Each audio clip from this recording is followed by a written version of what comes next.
Guarantee বলেছিল double double চাকরি, ভাঁওতাবাজি। আমরা বলেছি সায়ন ব্যানার্জির গ্যারেন্টি। 6 মাসের মধ্যে হলদিয়াতে 100 কোটি টাকার বিনিয়োগ এইচডিএ কে সামনে রেখে আমরা করে দেখিয়ে দেব কি করে কাজ করতে হয়। কুটে কুটে শেষ করে দিয়েছে। আজকে সময় এসছে এই দুই পরিবারকে হিসাব বুঝিয়ে দেওয়ার। তোমার জমিদারি আর চলবে না। কাঁথির অধিকারী আর কালীঘাটের ব্যানার্জি একসাথে বিসর্জন দেব। এতদিন ধরে যেদিনকে ভোটে দাঁড়িয়েছিলাম কি বলেছিলেন সাংবাদিকরা?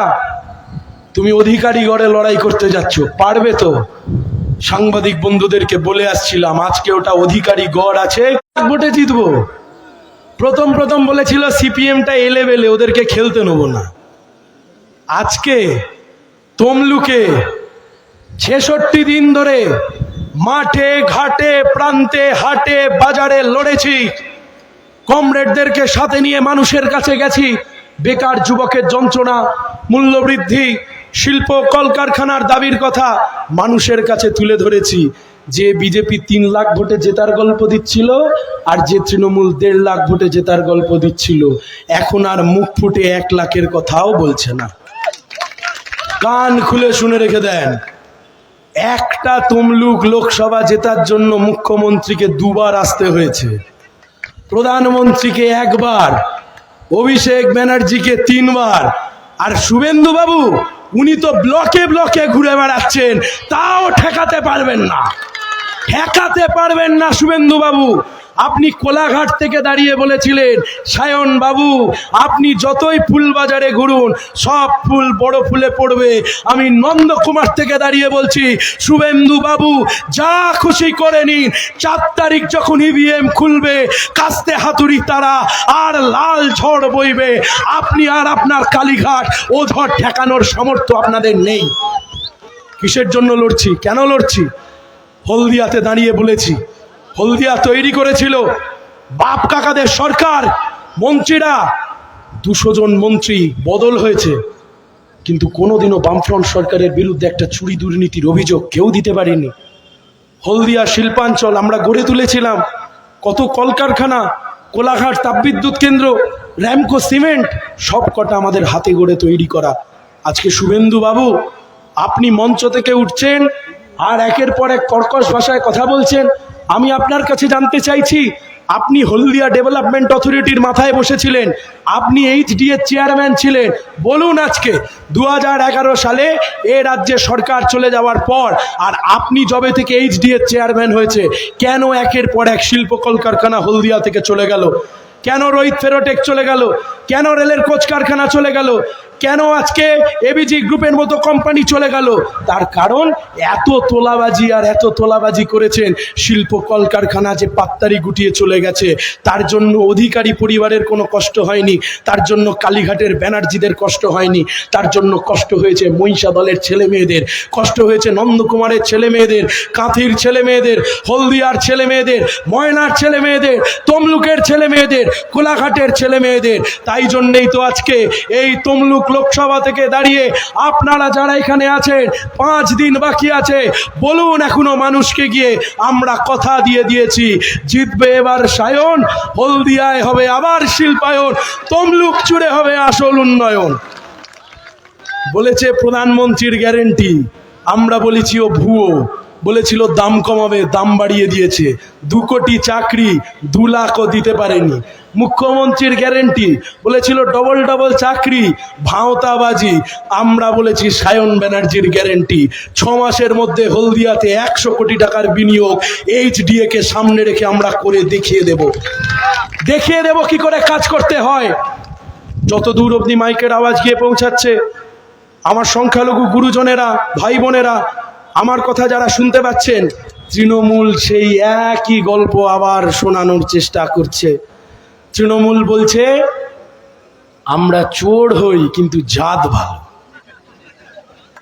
রাগ করো না, ভোটটা তৃণমূলকেই দাও।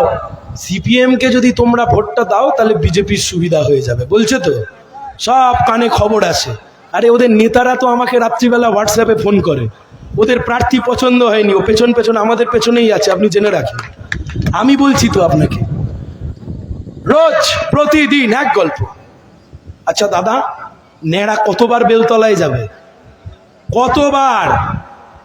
2019 সাল, মোদিকে হারানোর জন্য এই শুভেন্দু বাবু গোটা তমলুক লোকসভা জুড়ে নিজের ভাই দিব্যেন্দু অধিকারীকে জেতানোর জন্য সংখ্যালঘু মহল্লায় গিয়ে গিয়ে কি বলেছিলেন?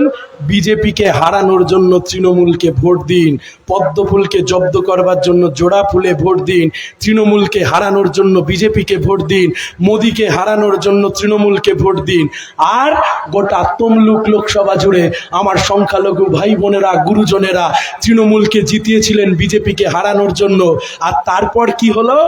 আপনি সুইচ টিপলেন জোড়া ফুলে, দিব্যেন্দু অধিকারী ঠেলে উঠলো জোড়া ফুলে, 1 বছরের মধ্যে গিয়ে ওপারে চলে গেল পদ্ম ফুলে।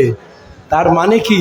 সিপিএম কে ভোট দিলে বিজেপির সুবিধা হয় না, কিন্তু তৃণমূলের প্রার্থীকে জিতিয়ে দিলে 1 বছরের মধ্যে সে বিজেপিতে চলে যায়। তখন হাত কামড়ানো ছাড়া আর কিছু করার থাকে না। আমরা বলছি, দাঁত থাকতে দাঁতের মর্যাদা দিন। কোনো ফুল নয়, জোড়া ফুল আর ছোট ফুল। মোদির বড়, এই আরএসএস এর বড় মেয়ে, বড় ছোট ছেলে, বড় ছেলে আর ছোট মেয়ে একই ব্যাপার। দুজনে, একজন দিল্লিতে আছে, একজন কলকাতায়, সেটিং করে বসে আছে। এ সেটিং আপনি খোলা চোখে বুঝতে পারবেন না, খোলা চোখে দেখবেন মারপিট করছে, কিন্তু সেটিংটা কি? দিল্লি চালাবে মোদি আর রাজ্য চালাবে দিদি। দিল্লিতে থাকবে বিজেপি আর রাজ্যে থাকবে তৃণমূল কংগ্রেস। আমরা বলছি দীর্ঘদিন চলতে পারে না। মানুষ তার অভিজ্ঞতার মধ্যে দিয়ে বুঝতে পেরেছে, বাবুল সুপ্রিয়কে বিজেপিতে জেতালে সে তৃণমূলে চলে যায়, আর তৃণমূল থেকে দিব্যেন্দু অধিকারীকে জেতালে সে অন্যদিন বিজেপিতে চলে যায়। তাই আমরা বলছি, এবার 1 2 3 4 কাস্তে হাতুড়ির জয় জয়কার। 4 নম্বর বোতামটা টিপতে হবে। 4 নম্বর বোতাম, 25 তারিখ 4 নম্বর বোতামটা টিপুন।